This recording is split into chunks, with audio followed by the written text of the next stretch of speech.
In this training, I talk about self-limiting beliefs. It's probably the most important training out of all of them, because if we don't know what our self-limiting beliefs are, they are unconsciously running our lives and completely dominating the experience that we have. We all have self-limiting beliefs, and it's not a matter of identifying them and then blasting them away. So that's what some people think we can do. We can just rewrite these self-limiting beliefs. But it is a process when you're working with the subconscious, which means you also have to go into the subconscious. But the first step is identifying what your major self-limiting beliefs are. And with lawyers, we often have beliefs particularly relating to time and money. So the final bit of this training will be talking about self-limiting beliefs with regard to time and money. The people whose work I draw upon most heavily for this section are William Whitecloud, who has written various books, including The Magician's Way, and he's got a more recent one, and then also The Natural Secrets of Success, and I'm going to be quoting some parts out of The Natural Secrets of Success. I was also very fortunate to be schooled by a wonderful spiritual teacher called Bridget Vinclair, who's based here in Cape Town, South Africa. She's English and used to be a hypnotherapist. And the wonderful thing there is that she is very familiar with working with people's subconscious programs. So I'm also drawing upon the work of Bridget Vinclair, who taught me William's work before I then went and read his books, etc. myself. I also am going to mention Michael Singer, The Untethered Soul, and then other people come up along the way when quotes and things filter into my mind as they may seem appropriate. So let's get on to this very important subject of self-limiting beliefs and going deep. Chapter 1 of The Untethered Soul, The Voice Inside Your Head. In case you haven't noticed, you have a mental dialogue going on inside your head that never stops. It just keeps going and going. Have you ever wondered why it talks in there? How does it decide what to say and when to say it? How much of what it says turns out to be true? How much of what it says is even important? And if right now you are hearing, I don't know what you're talking about, I don't have any voice inside my head, that's the voice we're talking about. If you're smart, you'll take the time to step back, examine this voice, and get to know it better. The problem is, you're too close to be objective. You have to step way back and watch it converse. While you're driving, you hear internal conversations like, wasn't I supposed to call Fred? I should have. Oh my God, I can't believe I forgot. He's going to be so mad. He may never speak to me again. Maybe I should stop and call him right now. No, I don't want to stop the car right now. Notice that the voice takes both sides of the conversation. It doesn't care which side it takes, just as long as it gets to keep on talking. When you're tired and trying to sleep, it's the voice inside your head that keeps you awake. If you watch carefully, you'll see that it's just trying to find a comfortable place to rest. It will change sides in a moment if that seems to help, and it doesn't even quieten down when it finds out that it's wrong.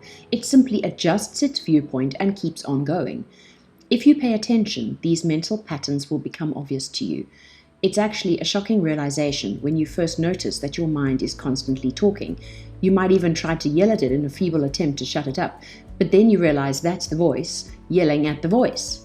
So obviously, you can't shut it up this way. The best way to free yourself from this incessant chatter is to step back and view it objectively. Just view the voice as a vocalizing mechanism that is capable of making it appear like someone is in there talking to you. Don't think about it, just notice it. No matter what the voice is saying, it's all the same. It doesn't matter if it's saying nice things or mean things, worldly things or spiritual things. It doesn't matter because it's still just a voice talking inside your head. So that is the wonderful words from Michael Singer, who has delved very deeply into this consciousness journey and helps us explore these multiple parts of ourselves. So as you can hear here, he is explaining what it is like when you start to differentiate this voice that's going on in your head all the time, that is narrating your life. And the voice is distinct from pure consciousness, which is life living through you. So for example, you can have an experience where you are just, your breath is taken away by the beauty of a scene, and then you're purely in the awareness of that beauty. And then there is the narrator, which says, wow, this is cool. Maybe I should have brought my camera. Oh, I think I left it in the car. So it's about being aware of these different levels of dialogue that are going on inside us. A lot of the time, most of the time, the dialogue that is carrying on is running through scripts of our lives. All the beliefs and patterns of our entire cultural upbringing, our parents' voices, our teachers' voices, our own experiences of when we got hurt or wounded.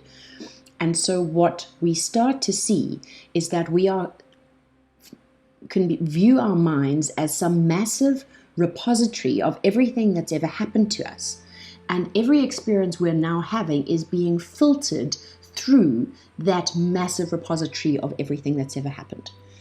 One spiritual teacher that I used to learn from, who was also a kinesiologist, I did kinesiology training with him, used to speak about what you've got in the trunk of your car.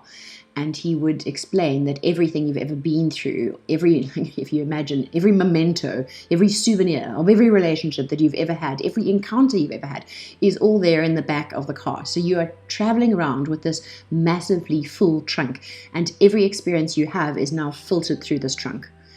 When we start to become aware of that, that's when we can start to live differently and ignore that voice and go to a deeper place. And this is why it's so important for lawyering from the seat of the soul, because if we are caught up in that ego dialogue the whole time, we can't get any deeper. When we start moving towards living from the seat of the soul, we move away from a fear-based life towards a love-based life. We start realizing that the ego's programs have all been designed to keep us safe from a million unknown dangers, particularly keeping us safe from challenges by other people against our beliefs, and keeping our physical body safe, that constant anxiety you have. For example, if you're an anxious passenger or in cars or on planes, there's that constant desire and aware, am I keeping myself safe? And when you start shifting your frequency to one of trust and faith based on love, that incessant anxiety is able to be dispelled. But it takes a conscious process in the beginning to learn to identify this voice that is playing out and learning how to rise above it, because stopping it isn't possible. It's part of the human condition that the narrator will continue narrating. The narration will change slightly what you're hearing as your own frequency and consciousness level evolves, but it's not possible to turn it off. The only way we turn it off is that, and that's why so many people use drugs and alcohol and work and various addictions, phone scrolling, because we are trying to turn off the voice in our head. But when we make friends with the voice in our head and learn to ignore it and to shift the voice, life can become extraordinary and wonderful. And that is when we talk about moving from the third dimension to the fifth dimension. We stay right here, but we start having a very different experience because of the dimension in which we are inhabiting, which is about the state or frequency at which you are vibrating.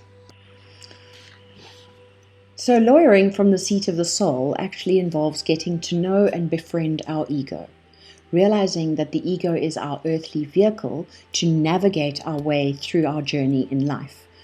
It serves as the vehicle of our orientation. So the ego is playing this really important role in figuring out how things are in order to help us navigate our journey. It is figuring out who can be trusted, who can't be trusted, where am I safe, where am I not safe. The problem is that the ego is very quick to pick up the programs of fear that currently really inculcate life on this planet, because by and large we've been coming from a frequency of fear for thousands and thousands of years, which is what is now shifting during what is known as the Great Awakening. So the planet has been running programs of fear, scarcity, and lack for many thousands of years. And so we come into this frequency and immediately take on this programming. So even while we are in the womb, we are taking on the programming of a fearful world. The ego is trying to resolve a central tension, which is, what do I need to know? How is it here? So it's looking around and observing all the time and trying to navigate and keep us safe. The issue is that once the ego figures out something that it is trying to understand about how things are, it then becomes fixed in that assumption, because it is trying to create consistency for us to navigate our lives. And if things were constantly changing, which they are, there would be no consistency and therefore there would be chaos. So the ego is helping us navigate in this strange way by forming assumptions about how things are and then sticking to those assumptions. When you start to understand this, you can see why, for example, so many people have been murdered in the name of religion, because it is a construct that purports to explain the meaning of life. And so contradiction of that then becomes a contradiction or a threat to the ego. Now, the fascinating thing that William Whitecloud points out in this book, The Secrets of Natural Success, is that neuroscientists have discovered that the same part of the brain that becomes active when our physical survival is threatened also becomes active when our beliefs are threatened. So the brain doesn't distinguish between when there is a threat to our actual survival and when our beliefs are being challenged. And this is a vital point to realize for your own sake and for all the work we do with clients. When people's beliefs are threatened, it feels to them as if their physical survival is threatened. Let's turn for a moment to understanding the individuation process. So the individuation process takes place from the moment of conception right through the creation of the body and mind in the womb until the child is born, and then up to the age of about 4 or 5 years old. So the Jesuits, I think, say, give me a child until the age of 7. They know that that's the most malleable phase. Whether it's 5 or 7, I'm not an expert in the subject matter. But what I do know is that when you do processes to uncover where did a limiting belief first start, you will always find that it is in early childhood. So probably before the age of about 5. This can be done through hypnosis. People do it through kinesiology by asking the body questions and doing muscle testing. When did this belief first form? And it is fascinating that we are almost fully formed with all of these beliefs, many of which don't continue to serve us later in our life because we may have had difficult childhoods. And whether you had a particularly challenging childhood or not, for all of us, we were wounded. So a little bit more specifically about the wounding of childhood is this. Until the age of 18 months or 2 years, we look to the feminine for nurturing. We want to know that we belong, that we can love and be loved. Then around the age of 3 or 4, we look to the masculine for acknowledgement. We want to know that our actions and orientation are sound. And when this validation is not met, when we aren't loved unconditionally by our mother or acknowledged by our father in accordance with our own sense of self, we are wounded. At some level of our being, we feel pain. Our ego tries to resolve the pain by making up an explanation for why we are hurting. That explanation then answers the ego's question about how it is here, which it then holds as a fundamental belief, a rigid understanding about self and others and the world. And as you will see as we go through this description of the various self-limiting beliefs, there are probably more, but this training that I work with is that there are 12 fundamental self-limiting beliefs. And constantly, what our beliefs are doing, they are a response to the lack of validation that we got when we were growing up. So then when these beliefs keep cropping up in our lives, they are triggered again and again and again. They diminish our validity and they diminish our viability. They make us feel that we are not going to thrive. So then we are developing strategies all the time to try and cope with these beliefs that we're having. You know, this belief that I'm unlovable or I'm not good enough or I need to be perfect. So our life becomes a struggle to develop strategies to cope with or resolve the tension that is coming from these self-limiting beliefs. So that is why it's so critical that we learn to identify the self-limiting beliefs so that we are not caught, as the majority of the world is, in a permanent cycle of resolving the tension of holding these self-limiting beliefs. The 12 self-limiting beliefs. So we all have these 12 fundamental core beliefs, but you will find that there are 3 or 4 which are most prevalent in your own life. And as I go through the descriptions of each, I want you to just take some notes around what feels most familiar to you. You will easily be able to resonate with certain of these. So all of these are, as I've just explained, they are unconsciously compensating for our perceived flaws. Our needs were not met by our parents and our primary caregivers, whoever those may have been, and therefore we have made up explanations to help us navigate the pain that we were feeling. And these have become fixed assumptions about the way we are and about the way the world is. So in some way, these beliefs all make us feel like I am not viable, I'm not complete, I'm not whole, I'm not fully functional, I'm damaged in some way, therefore I won't be able to get what I want. So these are all about getting validation. When we start realizing this, we can step away and start moving into a feeling of wholeness, that there is nothing inherently lacking in us. But we are living in a consumer society which feeds off these beliefs, because that makes us stay online. It makes us purchase things because we are constantly trying to fill what is sometimes referred to in addiction circles as the hole in the soul. So we feel that there's this something missing and we keep looking for it instead of realizing that we are inherently whole and perfect as we are. The first one, I need to be perfect. Remember, these are all the strategies that we would consciously or unconsciously employ to compensate for not being perfect. So firstly, there needs to be this idea that perfection does exist and that I should keep striving towards it and that I shouldn't make mistakes and I need to make sure that all the details are in place. It might mean that we constantly fear we can't do things to a high enough standard, and that belief, well, I'm going to do it perfectly or I'm not going to do it at all. It can lead to finding a lot of fault with other people who don't do things the way they're supposed to be done. Being picky about small details. It can result in going to great lengths to ensure that, every single thing is always attended to. It means you are probably quite critical of yourself and others. You want to be seen as perfect, feeling like accuracy is really important. Some people who have the self-limiting belief are described as idealists. You may destroy something that you've created before others can see it if you judge it not to be perfect. And you may find it very hard when other people point out the imperfections in your work and may become defensive about it. So the feelings that accompany this belief tend to be agitation, getting bogged down by detail, feeling not appreciated, simmering anger underneath, and sometimes exploding in short snaps or resentment or impatience. The thoughts that you would be having are, I have to get this perfect. I have to look at all the angles and research everything before I can begin because I can't afford to get things wrong. And that is what makes a difference. And I need to, be above other people in terms of the excellence of my quality. Details are important. Standards aren't what they used to be. So there is an unhealthy, obviously, and healthy perspective on both of these. Often what this person who has this main script running is secretly seeking is the relief and peace that comes when the task is over, or the relief that it's gone away.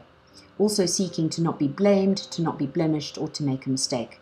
So you tend to swing between perfection and imperfection, and trying all the time to avoid criticism, blame, or making mistakes.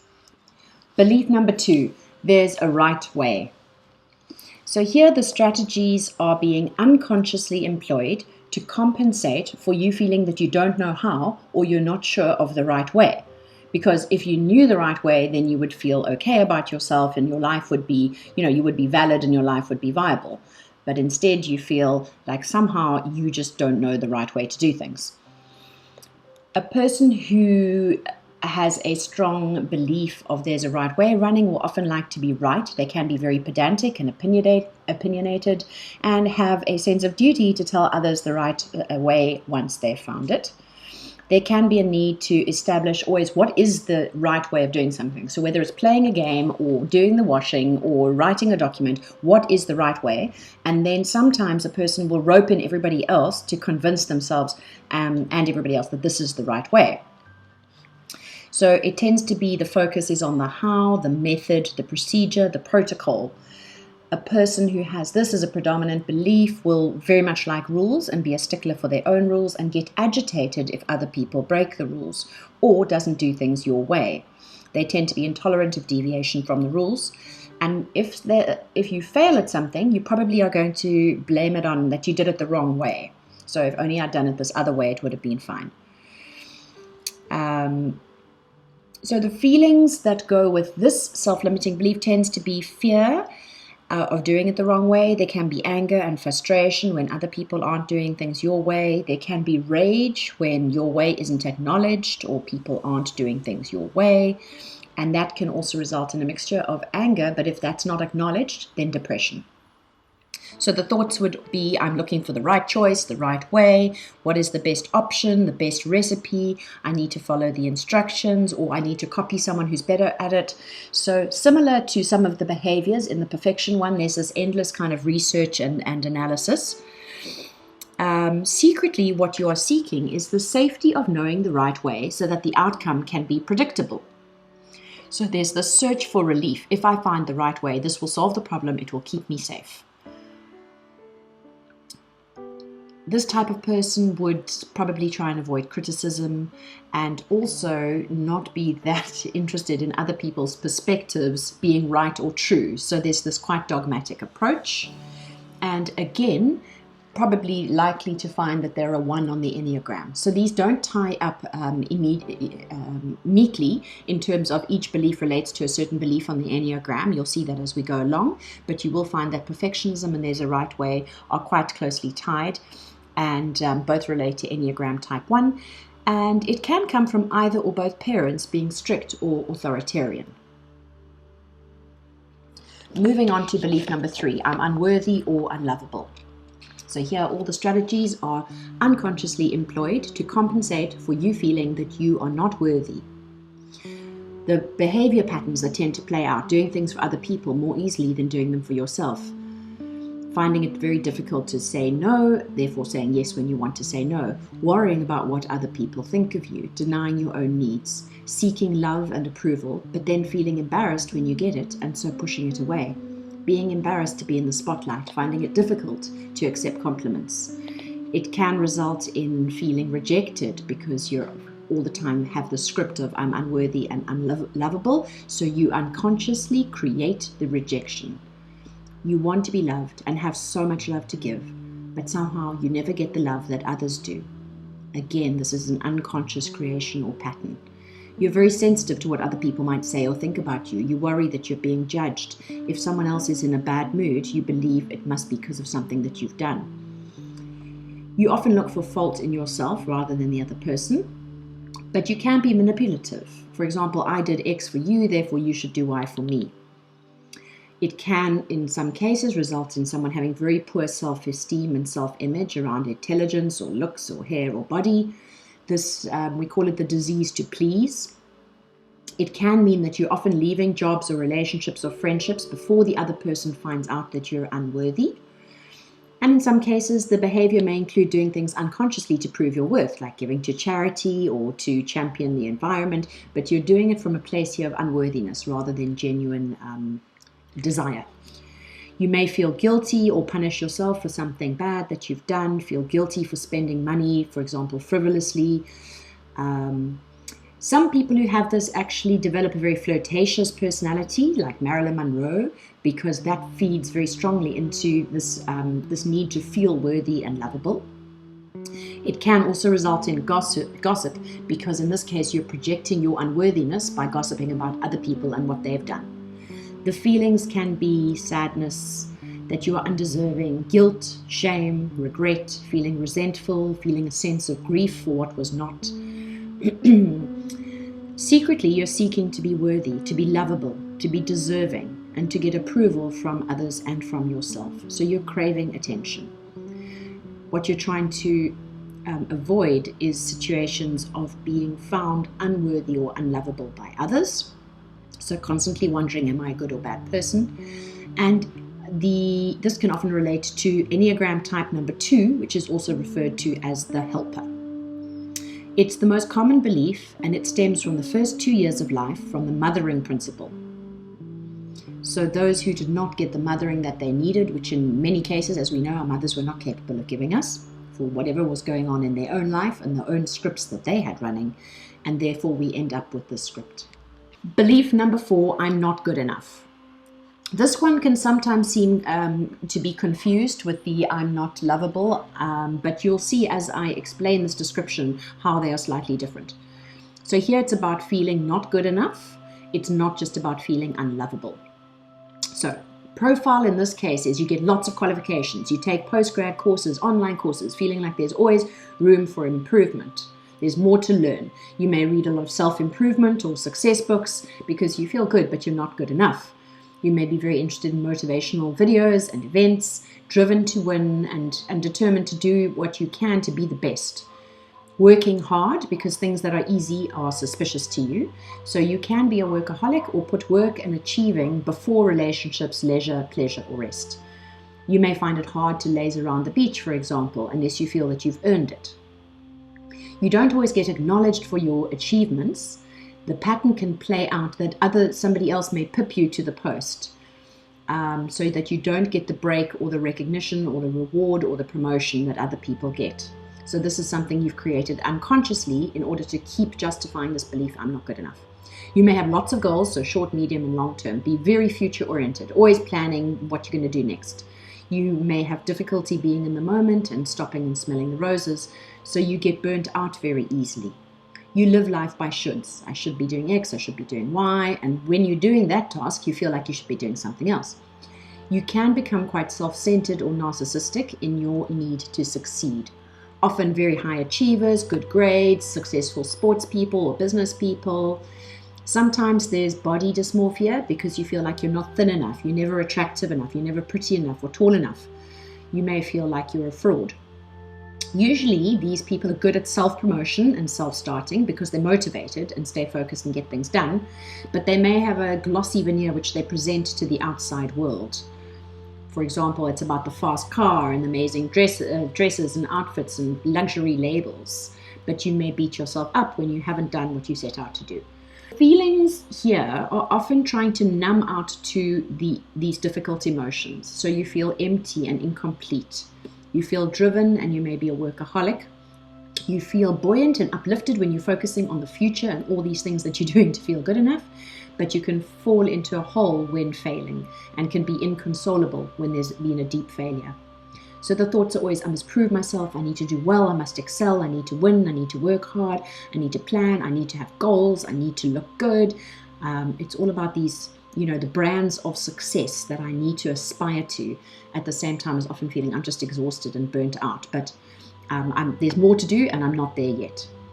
So this really relates to low self-esteem. So not feeling that you've got what it takes, that others are better than you, cleverer than you, prettier than you, richer than you, more successful than you. Secretly, you feel you just don't have what it takes. So what you're seeking here is wholeness and recognition and often approval from authority, which is often comes from the father or the patriarch. You're looking for approval from society and the badges of success. You're looking for validation through achievement. The Enneagram type that relates to this self-limiting belief is number 3, the achiever, because you believe if you achieve enough, you'll be good enough, and then you'll get the approval, validation, and recognition that you hunger for.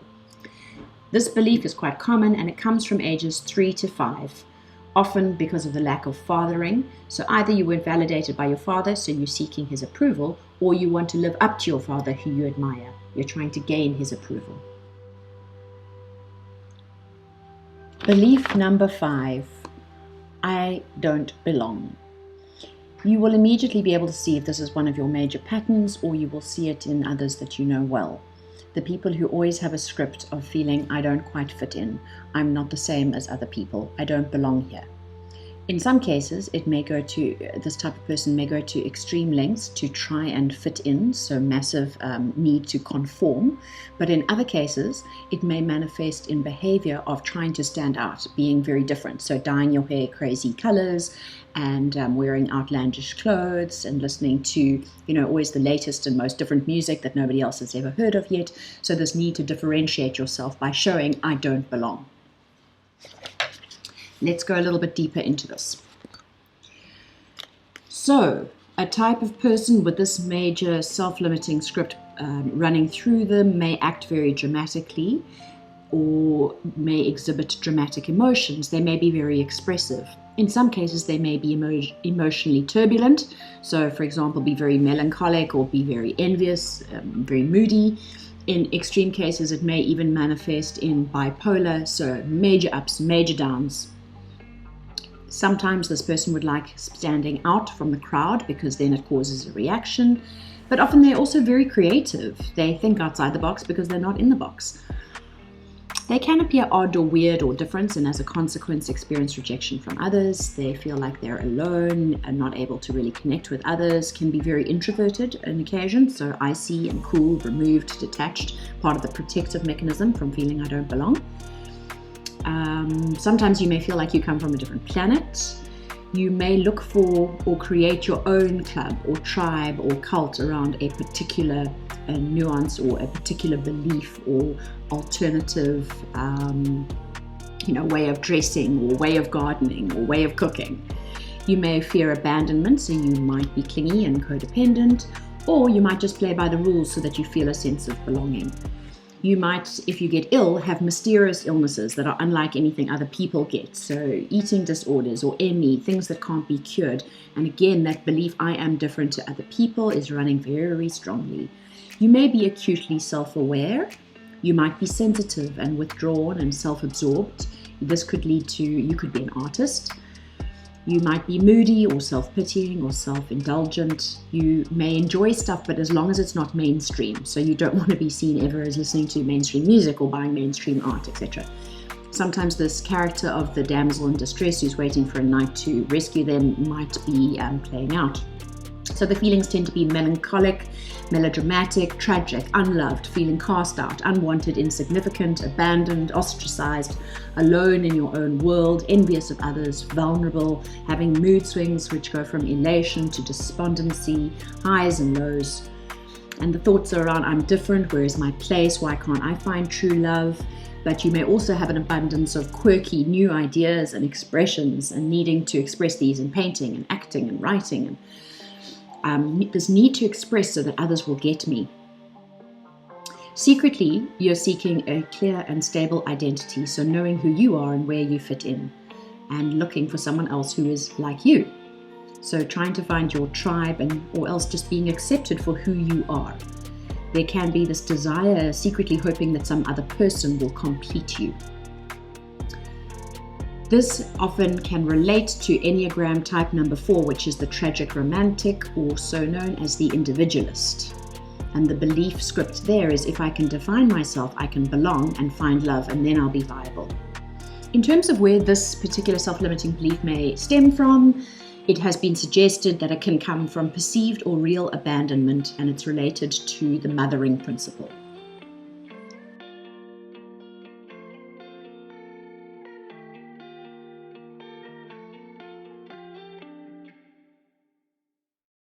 Now, this work also ties strongly to the Enneagram. The Enneagram is, you can look this up if you haven't heard of it yet, but it's an extraordinary and very ancient system of personality types, but it is framed in a way that looks at our strategies for survival on an egoic level. So the Enneagram number that you have would be determined by the strategies you have developed for survival of your ego. People who have the strong self-limiting belief of I need to be perfect are often a 1 on the Enneagram, which is also known as the perfectionist or the reformer.